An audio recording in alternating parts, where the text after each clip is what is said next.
It's every parent's worst nightmare, receiving news that their child has gone missing. Such was the case this past Sunday for Lorette McLachlan and her husband Allan. Their youngest son Danny and his girlfriend Leandra had been out ice fishing at Birch Point on Lake of the Woods with another couple when they decided to return to shore after blizzard conditions on the lake began to intensify. Disoriented in the blowing snow, Danny and Leandra found themselves alone in the middle of the lake. Back on shore, concerned friends began notifying family members that the couple was missing. It was about, I'm going to say it was about 2 o'clock in the afternoon on Sunday when we got the call that they'd been missing for 4 hours already on the ice. So that in itself, your heart just stops. It just sinks, and then you got to get yourself into some kind of holy cow, what are we going to do mode. Lorette, husband Allan, and 2 of her other sons quickly loaded a trailer with a couple of sleds and set off to Lake of the Woods to search for Danny and Leandra. The blowing snow, zero visibility, and horrendous wind chills made travel treacherous. All Lorette could think about was what conditions were like for her son and his girlfriend, who were most likely enduring this weather without adequate shelter. It's a nightmare. It's a nightmare because it's 40 below out there, and with the wind, it's minus a million. So, and I know that lake is huge. It's Lake of the Woods, and huge, huge, huge. I didn't know how well he was dressed. I didn't know even remotely close to where they were, or if the sled was still working. We knew nothing at that point. So it's a nightmare. Even though weather conditions were horrific at the beginning of the ordeal, Lorette says she was surprisingly calm. Because it's Danny, my first thought was like, he will know what to do. So that bought us some time because I knew he would know what to do. So at that point, I wasn't like, you're still, oh my gosh, they're missing, but he would know what to do. So I knew we had a bit of time to get stuff together to start this search. The search party arrived at Lake of the Woods shortly after 4 o'clock Sunday afternoon. It quickly became clear to the group that the prospect of searching for Danny and Leandra in such a vast area with only 2 snow machines was going to be an impossible task. Frantic phone calls were made to friends and family to help join the search, and the decision was made to return to Steinbach for reinforcements, a decision that didn't come easily for Lorette. I'm sick. Because now we have to drive away, and I know that my youngest son is out there. So, but we have to come back. We can't do it with only 2 machines. We cannot. As word of the situation spread, friends and family immediately came to the McLachlans' aid. I don't even know how many machines. It was just, the boys were phoning their friends and trailers and machines, and Allan got a machine from his work, and Tyler Funk got a machine from Funk's Toyota. Rick at Funk's Toyota gave us some machines, and so by the time we get back there, it's now 3 o'clock in the morning. At this point, Danny and Leandra had been missing for more than 12 hours. The owner of the Silver Birch Resort near Birch Point had graciously offered the use of his building overnight to the searchers so that they would have access to food and a place to warm up. Daylight brought with it a huge, fresh contingency of searchers equipped with snowmobiles, warm winter clothing, and renewed hope that Danny and Leandra would be found alive. 27 of our family and friends came out with some of their family and friends and machines, and so as these machines are coming, I'm like, oh my gosh, there's a crew from Articat came out. The guys from Funk's Toyota lent us some machines. The guys from Enns Brothers lent us some machine, and friends were just, it was amazing. It's just absolute. I didn't even know. It's 40 below outside, and people are still, they're dressed, they're on the crew. Daryl got a whole crew from the fire guys just on their own. They brought a ton of stuff. The massive search effort mounted the previous afternoon by the Civilian Air Search and Rescue and the RCMP and Fire Commissioner Search and Rescue teams resumed again on Monday morning. Well, now I'm really losing my K. Now this is really serious because the search and rescue guys was huge. Like, it's helicopters and planes and huge, machinery with tracks and sled after sled after sled, and now I'm thinking, oh my God, this is all for my son and Leandra. Despite reassurance from search and rescue crews that they would do everything within their power to locate Danny and Leandra, Lorette found that her earlier optimism was fading. My thoughts were this: they better be inside, because they are not going to have survived. It was like the wind was so horrible all night.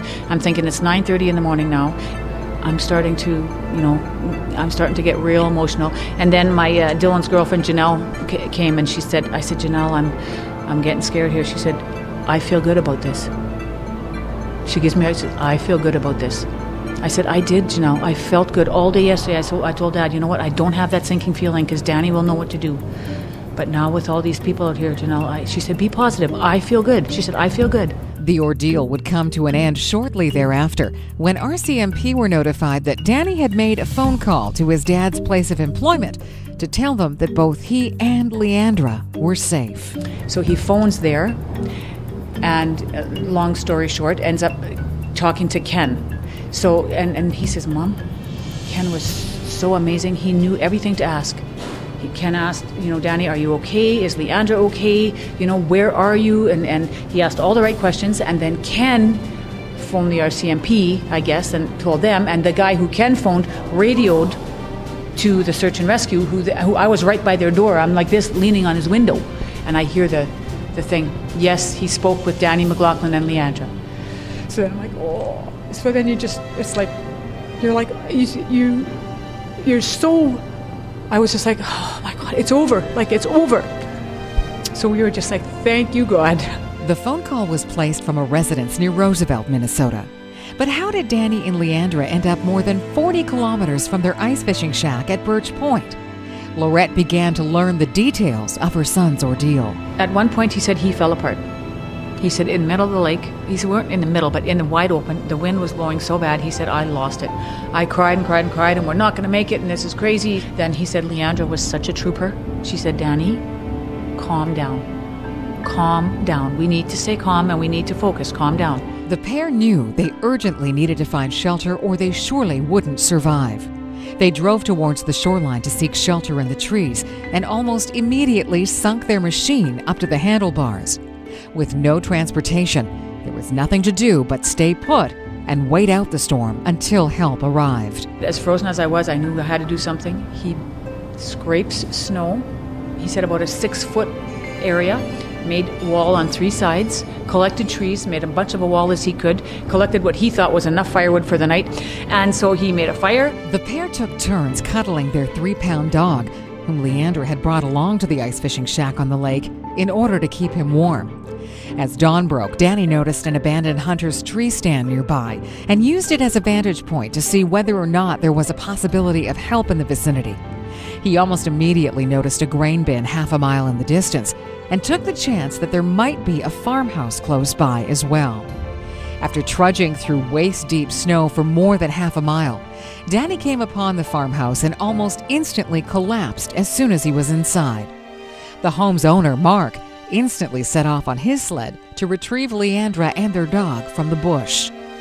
Danny and Leandra were rushed to hospital in nearby Roseau, Minnesota. Leandra had suffered frostbite to her face and neck. Danny was dealing with severe frostbite on his feet as a result of having worn only cowboy boots during their entire 26-hour ordeal. When they brought him to the hospital, they were fully black. But by the time we got there, which was about 4 hours later, he's got some black on both the sides of his baby toe and then on both heels. One heel's quite bad.